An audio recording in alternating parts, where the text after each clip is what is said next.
Hello, and welcome to Behind the Horror. Scary movie fans, such as myself, will hear that a movie is based on a true story. A few of them we know, but most, well, we never go on to find out just what that true story is. So in this series, we will explore and find out exactly what the true story is behind the movies we love. The 2009 movie, The Orphan, starts us off with a couple at the hospital. The mother is quite obviously very pregnant and very much in labor. She tells the nurse that this will be her third baby, but as the contractions hit, she is hemorrhaging. She's losing blood quickly. Chaos is all around her. As she lays on the delivery table screaming, she finds out that her baby has died. But then she wakes up. It's been but a horrible nightmare. Only the nightmare isn't entirely false. We see a scar on her stomach showing the emergency C-section she had to have to deliver her stillborn. She goes to a therapist to try to help her with the loss of her baby because her grieving process is beginning to affect her relationship between herself and her children and her husband. She does pick her daughter up from a hearing-impaired school, and as she is at a stoplight, she nearly pulls forward and gets hit by a semi. We clearly see that she was distracted by the very pregnant woman who had crossed the street moments before. In fact, she is distracted by a great many things in her life right now, which is keeping her from her career of writing music. So one evening, she and her husband begin to speak about how she has all of this love that she was prepared to give to the baby, and she just needs to give it to someone.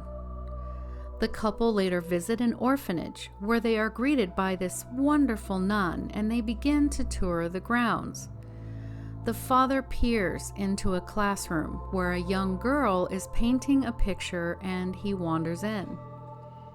As they introduce themselves, the young 9-year-old girl with longer, beautiful, dark brown ringlets states that her name is Esther.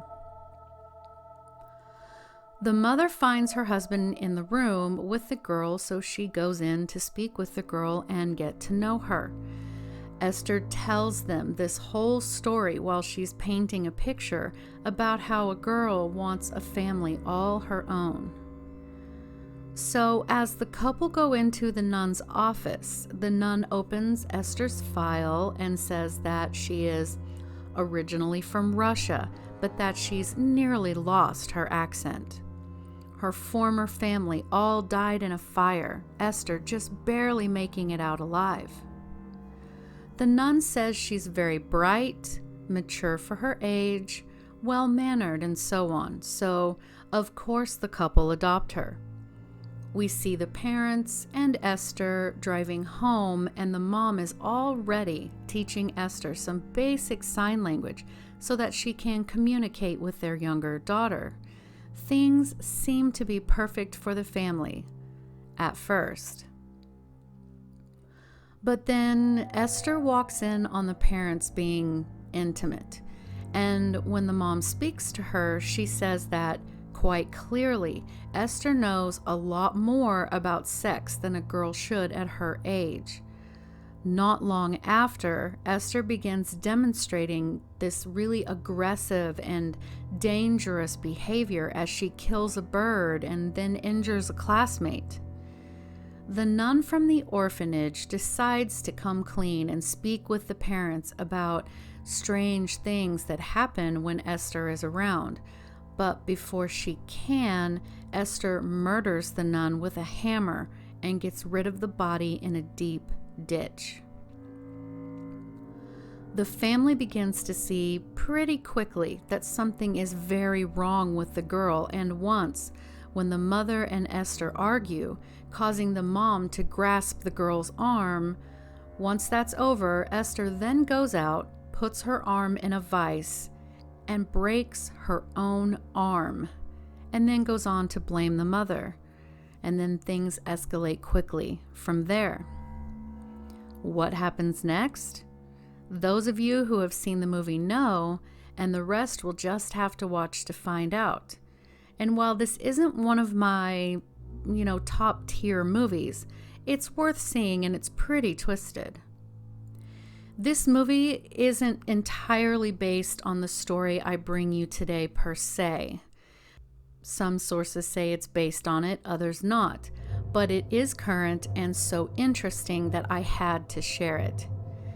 It begins with a couple from Indianapolis, Indiana, and they are Michael and Christine Barnett. Now, it is important to share this fact. Christine Barnett is a famed parenting author, having written The Spark, a mother's story of nurturing, genius, and autism. And she's also a motivational speaker on alternative education for children with autism, and her writing is highly acclaimed. Okay, so now this couple were experienced foster parents. They had dealt with and had seen much in the years that they fostered. They had decided to adopt a little girl from Haiti back in 2010, but when the massive earthquake shook that area and caused so much devastation, they were told that it was no longer an option. They waited for a bit, but then, out of the blue, they received a call from an adoption agency all the way down in Florida, stating the agency had actually researched the married couple and thought that they would be a perfect fit for a child they had. What was odd about this was that the agency actively reached out, soliciting this child, and that is really unheard of in the process of adoption. They told the couple of a little girl named Natalia Grace and that it was a closed adoption. So let's take a second look for those that might not know what that actually entails. According to AmericanPregnancy.org, a closed adoption is an adoption process where there is no interaction of any kind between the birth mothers and prospective adoptive families. This means that there is no identifying information provided either to the birth families or the adoptive families. However, non-identifying information such as physical characteristics or medical history may be made available to those involved. Now, some of the benefits of this is a full sense of closure for the birth mother and birth family who have reported that having a closed adoption provided what they needed for them to move on with their lives. It also offers privacy for those who feel threatened and vulnerable by their decision to place a child for adoption in the first place. It has also been reported that for the birth mothers, it lessens concerns about, explaining their decision to others. It offers a way to avoid that confrontation. The advantages for the adoptive family include the freedom from the birth family being even involved, thus being free to enjoy their family time without the potential complications associated with the outside intrusion. There's also that risk of, gray boundaries. So Michael and Christine are told they will get no information about the previous adoptive family and very little information on the child, but they were given 2 photos and a Ukrainian birth certificate, which of course neither could read, but it did say she was born in 2003. They were told Natalia arrived to the United States in 2008. They were also able to see 1 record of 1 doctor's visit and then were given 24 hours to decide whether or not they wanted to adopt this 6-year-old girl named Natalia, who happened to also have a rare form of dwarfism. Now, I would tell you what it's called, but there's no way I could pronounce it. I apologize. They were told that if they didn't decide within 24 hours, or if they flat out didn't decide to adopt her, she was going to just be basically thrown back into foster care. So even though the circumstances were so odd and, different, the couple and their 3 sons flew down to Florida and they met her, though they said the meeting was strange as well. They were put into a very small room, apparently in a strip mall, and once Natalia opened the door, she came running as best as she could run in the room saying, "Mommy, Daddy, Mommy, Daddy." She clearly had no foreign accent whatsoever. Another strange thing about this was that, again, they were experienced foster parents. Michael said in an interview that they should have known right then and there that something was wrong, because it had not been their experience that a small child would be at all happy about having to change homes or being given up for adoption that quickly by her original adoptive family. So the Barnetts were only in the room for about 5 minutes, according to Michael, with Natalia, and then they were pulled out. They were presented with paperwork that they signed, and then voila, Natalia was now their child. Now, I've not ever adopted a child, but I did do some studying on the subject in college. I know that adoptions don't really happen like that without the family being observed, home visits, etc. There is an entire process involved, which was not happening here clearly. At first, they thought their family was complete, but it did not take long to see that something wasn't quite right. That very night, before the family had even flown back to Indiana, Christine decided to give Natalia a bath. It was then that Michael heard Christine yelling loudly for him. So, of course, he jumped up, he ran into the bathroom, and Christine told him to look at Natalia. Michael stated that at the supposed age of 6, this girl had fully grown in pubic hair. So of course the couple were very concerned. So they did what parents do. They got on the computer and began Googling how this could be possible, or how old this child could actually be. Because, sure. Then, 3 months after the family had settled back into life, they scheduled a play date with another young girl with the same supposed condition as Natalia. And that's when they noticed that her head was fully adult-sized, where the other girl, who was the same age, her head was visibly much, much smaller. Another incident was that they invited a Ukrainian woman over to speak with Natalia, and as the woman was speaking Ukrainian, it was obvious that Natalia didn't understand a word of it. And not only did she not understand it, but she became angry and withdrawn after. They also found out pretty quickly that Natalia was menstruating and attempted to hide it, all while supposedly being just 6 years old. Now, I did a little kind of quick research for this, and I'm no expert, of course, but I found no instances where Natalia's particular form of dwarfism can also accelerate the onset of puberty. Not one source said that, and actually the commonality was that it generally delays puberty. So how on earth did she already have her monthly cycle and full grown-in pubic hair? But then things began to get really serious. Michael said she started placing thumbtacks pointy side up on the stairs in their home.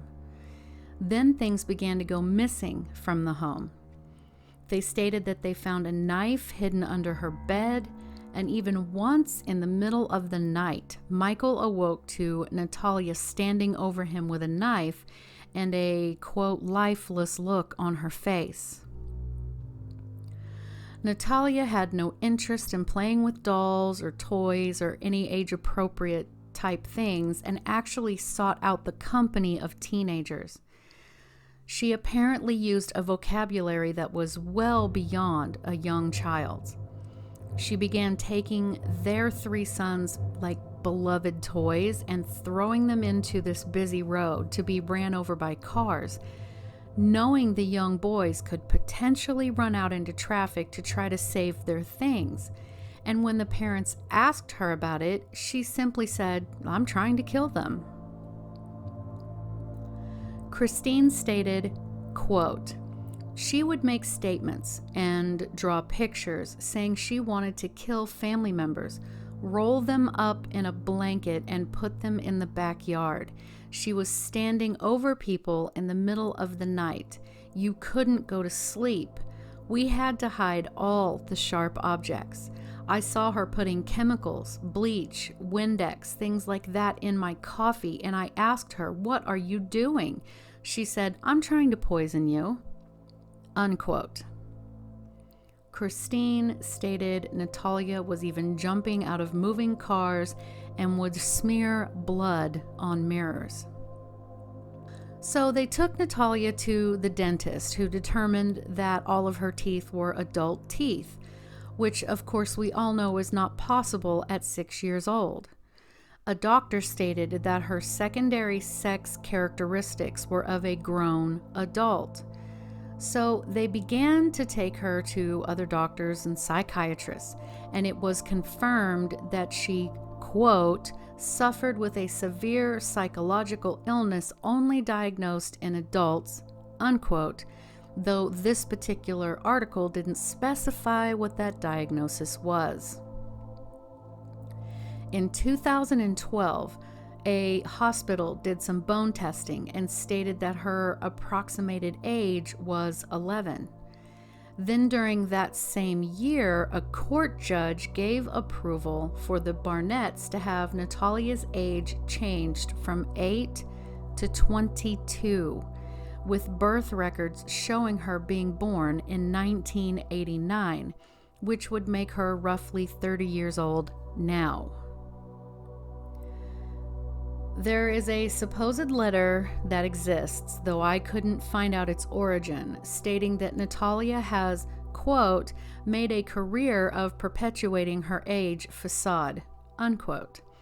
The same document states that she had been committed to a psychiatric hospital and diagnosed with sociopathic personality disorder and openly admitted to being over 18. So in 2013, Natalia is then either around 10 years old or about 24 years old. This is in 2013, just so we're all up to speed. At this point, the girl had been living with the Barnetts for 3 years. It is important to note that 2 of their 3 sons are geniuses, textbook, one having autism and being a savant. One boy had already been to Purdue University before he had even graduated from high school, and the other was showing an insane amount of intelligence with math and physics. It was at this point, with Natalia having legal documents showing she was an adult, they decided to get her an apartment just a couple of minutes from the family home. One source says that. Another source says they moved her to a completely different town. So Michael has stated that Natalia was discharged from a, quote, stress center where the caretakers agreed Natalia was an adult, and allegedly the girl also stated that she wanted no contact with the family.